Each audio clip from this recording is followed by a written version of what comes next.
Good morning. This is the USA Wager Sports Brief. I am your host, Rodney Knuppel.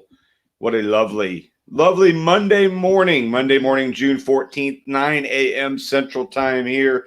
Let's get on with the USA Wager Sports Brief.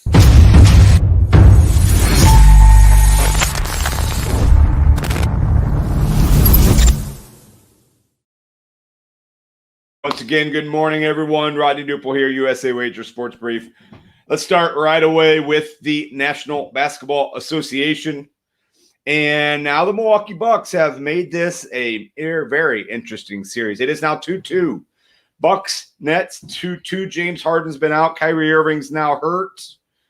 Now do we look at the Milwaukee Bucks as the favorite in that series? According to Vegas, they are a small favorite in that series, despite Brooklyn hosting next 2 out of 3 games. But it'll be interesting to see. Brooklyn is banged up. The big three, very banged up. Not much depth there for the Brooklyn Nets. So yesterday's game, the Greek Freak, 34 points, 12 rebounds in the game. Bucks led by 12 heading into the fourth, so they had control of that. It is a 2-2 series. They will get started with Game 5 on Tuesday. So Game 5 Tuesday, obviously a very pivotal Game 5.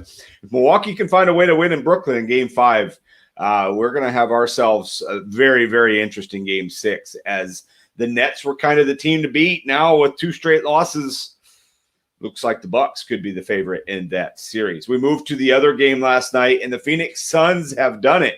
They have moved to the Final Four of the NBA Finals, NBA playoffs. The Phoenix Suns smacked the Denver Nuggets last night. It was a 125-118 final, so it wasn't really that much blowout. But they led throughout. Obviously, Devin Booker was huge once again, 34 points for the Suns. The big play was when the MVP, Nikola Jokic, got kicked out of the game for his flagrant foul on Cameron Payne. That obviously was a huge loss when you lose your MVP, who did not win a single second-round game. That's a tough blow for the MVP, and really a rough week for the state of Colorado, the city of Denver, and the world of sports, with the Avalanche losing 4 straight, and then essentially the Nuggets losing 4 straight. They did lose 4 straight. So they have been eliminated, and we're now down to 7 teams in the NBA playoffs. All right, let's move to tonight's games, where we've got the 76ers are at Atlanta. The 76ers are -3. That series is 2-1 76ers. If Atlanta wants any chance to remain in this series, they have to win this game at home.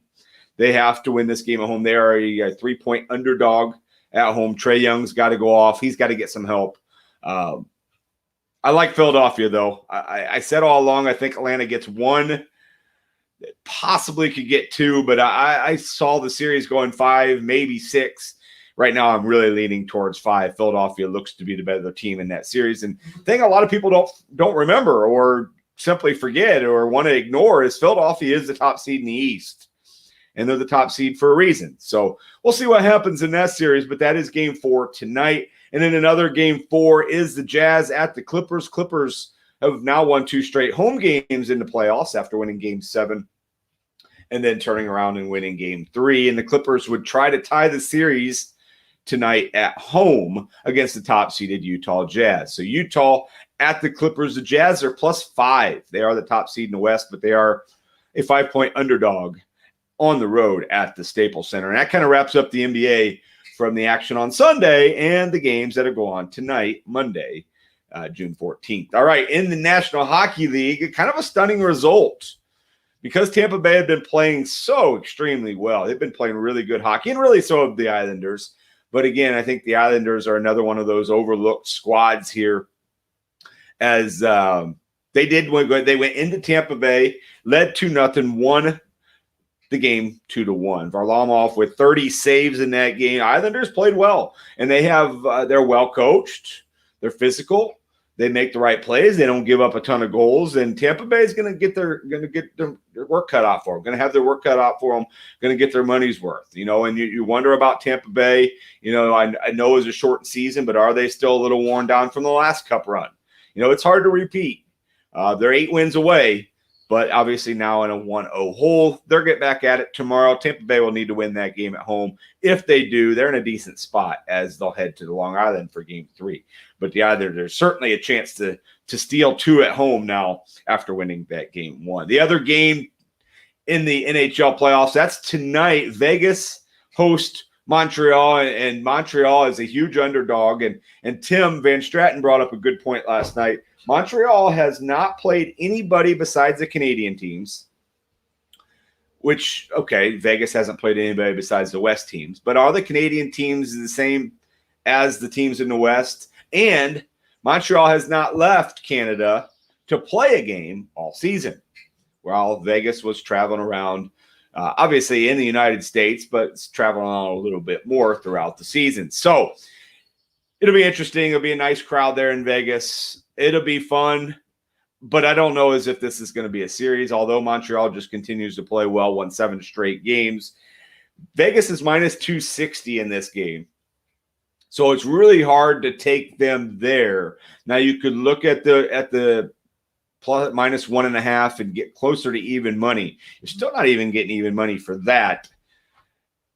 Or I think I tend to go towards the under 5.5. I think Montreal is going to struggle to score. I think we're looking at like a 4-1 game, maybe 3-1, maybe even 3-2. But I'm not, I think a 3-2 would be a little fluky, maybe 3-0, 3-1, and they get one. But Montreal Vegas tonight's an interesting game, interesting spread. Don't love the minus 260. It seems like quite a bit there. So we'll stay away from that. I think I'm going to side towards the under 5.5 on that one. Let's look at Major League Baseball for Sunday. Working backwards order. Cubs swept the Cardinals 2-0. Nice outing from Zach Davies. Cardinals continue to reel. Cubs continue to play great baseball. So Cubs 2-0 was the Sunday night baseball game. Washington beat the Giants. Joe Ross, big outing, 8 shutout innings as the Nationals beat the Giants. Teoscar Hernandez, what a big day for him. He had 2 home runs. The Blue Jays absolutely throttled the Red Sox 18-4 yesterday. Houston scored 14 against Minnesota and won 14-3. Aaron Nola was sharp, 7 2/3 inning. He beat the Yankees. Yankees continue to reel as well. A lot of heat there for Aaron Boone and what's going on with the Yankees. So something to keep an eye on there. See if they have a short leash. See how the media handles it, how their fans handle it. But things are not going great for the 4th place New York Yankees. Carlos Rodon was sharp for the White Sox as they beat the Tigers 4-1. There's a few of the headlines scorers from Sunday. Looking at Monday's action, just going to really talk about 4 games or so here. John Lester's on the mound for the Nationals. Hasn't been real good, but always interesting to see a veteran left-hander on the mound. He is taking on the Pittsburgh Pirates, so a chance to maybe get back one here for Lester and get going on the right side of things. Although I remember Lester really imploding against the Pirates in recent years. So John Lester on the mound there. Jake Arrieta is on the mound for the Cubs. They are in Queens to take on the Mets. It's Cubs-Mets in that one.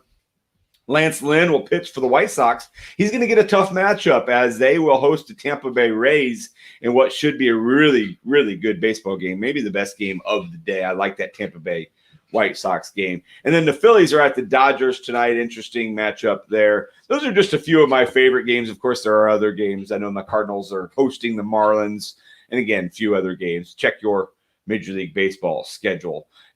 But those are a few that I like looking ahead at tonight's action. All right, we'll move to yesterday's golf championship. And I didn't get a chance to see this, but Hadley with his lead heading into the final day absolutely choked it away, shot a 75 on the final day. Now, I'm not judging him. 75 on the final day in a PGA event. About 75 strokes better than I could do. I'd probably shoot about a 150. But Hadley leading going to the final day, shooting that 75, still only losing by a stroke there. Just certainly interesting result there. But Garrick Higgs came away the winner. He shot a 68, 69, 68, and 68. Nice performance for him. I'll be honest, I've never heard of Garrick Higgs. Never once. Never heard of Garrick Higgs. But he won, and now he is going to be in the 2021 PGA Tour winners for the season. All right, last thing, U.S. Open is later this week. Should be a big week of golf talk, golf coverage. get those lineups together, get those bets in. USA Wager, we'll talk about it. We'll have the golf guys on Wednesday. If you have any questions, tweet at us, Facebook us. Come on here and comment at us. We'd love to talk the US Open with you, as that'll get started on Thursday. All right, this has been the USA Wager Show. Been a fun 10 minutes. Hopefully it is the best 10 minutes of your sports day. Looking forward to all the talk this week. Should be on regular time, 9:30 a.m. Central Time, right here on USA Wager.